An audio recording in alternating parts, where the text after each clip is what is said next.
আসসালামু আলাইকুম। এসি মোটরের সাধারণ কিছু সমস্যা ও সমাধান পদ্ধতি। ১. মোটর স্টার্ট দেওয়ার সাথে সাথে ফিউজ পুড়ে যায়। এর কারণ হতে পারে কয়েল শর্ট সার্কিট যুক্ত অথবা স্টার্টারে ভুল connection, bearing jam, overload, fuse তারের রেটিং কম অথবা ফেদের সাথে মেইন সুইচের বা স্টার্টারের বডি আর্থ হয়ে থাকতে পারে। এর প্রতিকার হলো শর্ট সার্কিট মুক্ত করে ইনসুলেট করে দিতে হবে, স্টার্টারের সংযোগ ঠিক করতে হবে, বেয়ারিংয়ে তেল বা গ্রিজ ব্যবহার করতে হবে, অতিরিক্ত লোড থাকলে তা অপসারণ করতে হবে, উপযুক্ত মানের ফিউজ তার ব্যবহার করতে হবে অথবা মেইন সুইচ ও স্টার্টার বডি হয়ে থাকলে তা মুক্ত করতে হবে। ২. মোটর চলে না অথবা ফিউজ ঠিক আছে।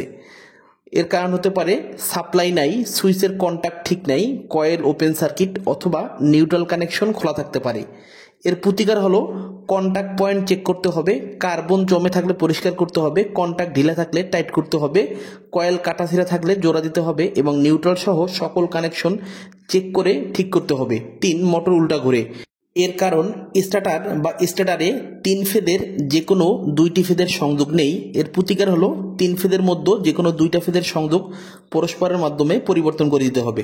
৪. মোটরের পুলি হতে বেল বারবার খুলে যায়। এর কারণ মোটর ওভারলোড, বেল ঢিলা, বেল্টের ভিতরে কোনো দিকের মসৃণ অথবা মোটরের শ্যাফটের অ্যালাইনমেন্ট ঠিক নেই।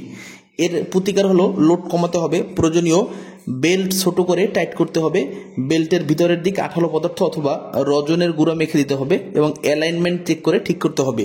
৫. ৩ ফেজ ইন্ডাকশন মোটরের সাপ্লাই দেওয়ার পর ঘো ঘো শব্দ করে। এর কারণ হলো মোটরের ৩ ফেজ সাপ্লাই পাচ্ছে না, কোনো একটি ফেদের ফিউজ তার কেটে গেছে বা কয়েল কেটে গেছে। এর প্রতিকার হলো মোটরে ৩ ফেজ সাপ্লাই নিশ্চিত করতে হবে, ফিউজ তার লাগাতে হবে, কেটে গেলে কয়েল ঠিক করতে অথবা বদলাতে হবে, শর্ট সার্কিট হয়ে থাকলে তা দূর করে ইনসুলেট করে দিতে হবে। ৬. সিঙ্গেল ফেজ মোটর খুব ধীরে ঘোরে। এর কারণ হতে পারে সাপ্লাই ভোল্টেজ কম, বল বেয়ারিং জ্যাম, না হয় ক্যাপাসিটর দুর্বল বা খারাপ অথবা ওয়েন্ডিংয়ের ইনসুলেশন দুর্বল হয়ে গেছে।